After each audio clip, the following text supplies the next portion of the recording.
El populismo surge en Latinoamérica a través de la crisis del modelo neocolonial y del nuevo posicionamiento de las Fuerzas Armadas, pero a través de la definición personal de ciertos líderes.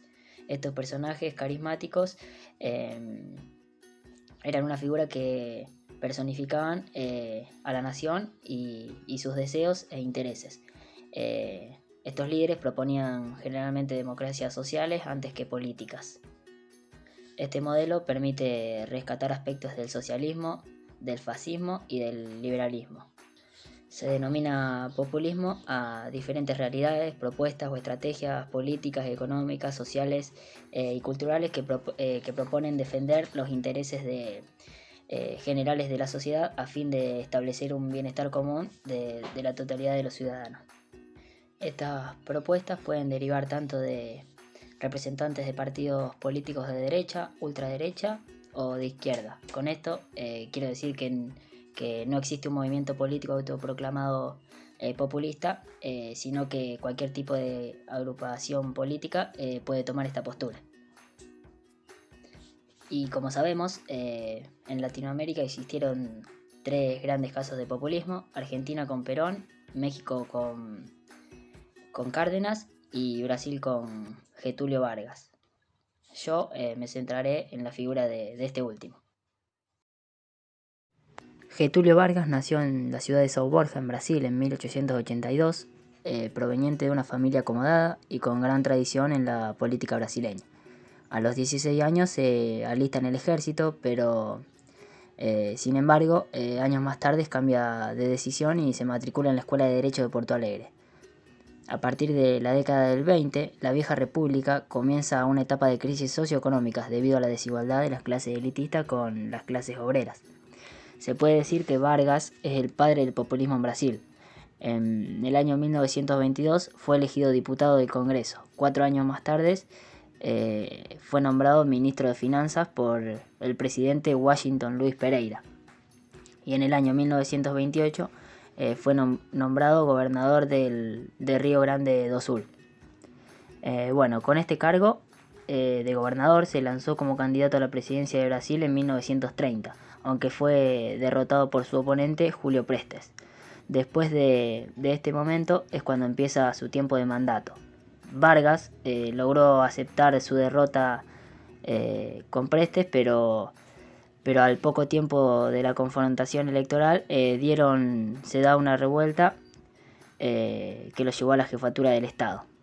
Esta revuelta estaba conformada por militares brasileños, específicamente miembros de la recién fundada Alianza Liberal, que se interpusieron en la asunción del candidato Julio Prestes. Además, Getúlio Vargas era su elección como candidato desde el inicio. La revolución estalló el 3 de octubre en Río Grande do Sul y se extendió por otros estados.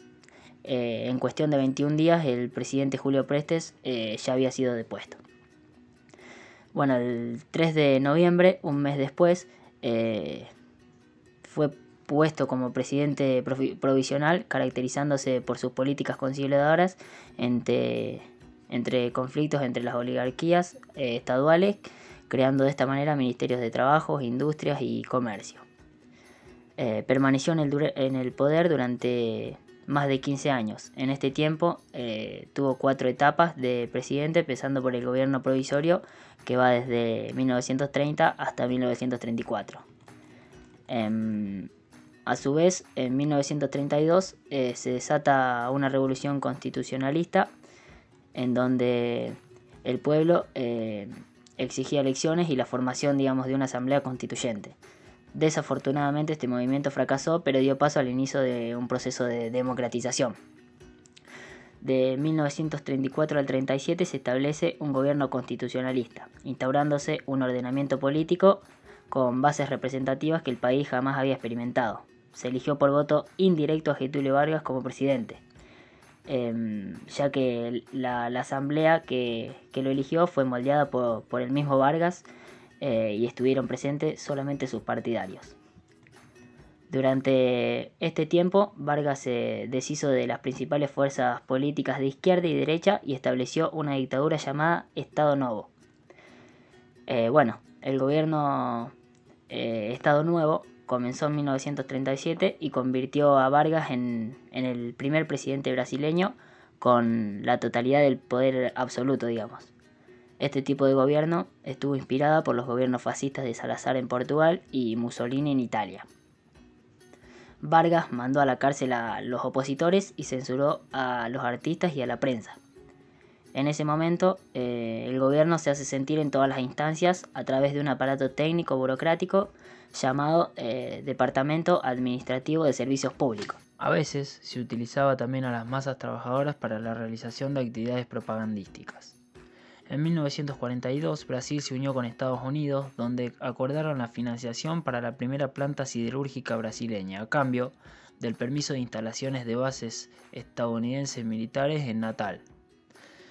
Por otro lado, en ese tiempo se centralizó el poder y se desarrolló progresivamente el sistema de seguridad social y de relaciones de trabajo que favorecía a los trabajadores rurales. Con esto vemos un gran incremento de la política de industrialización. A finales de este gobierno, en 1945, Vargas fue depuesto por militares debido a que se había acercado a la izquierda, lo que generó una incertidumbre en cuanto a la intención de Vargas por dar la continuidad al proceso de redemocratización.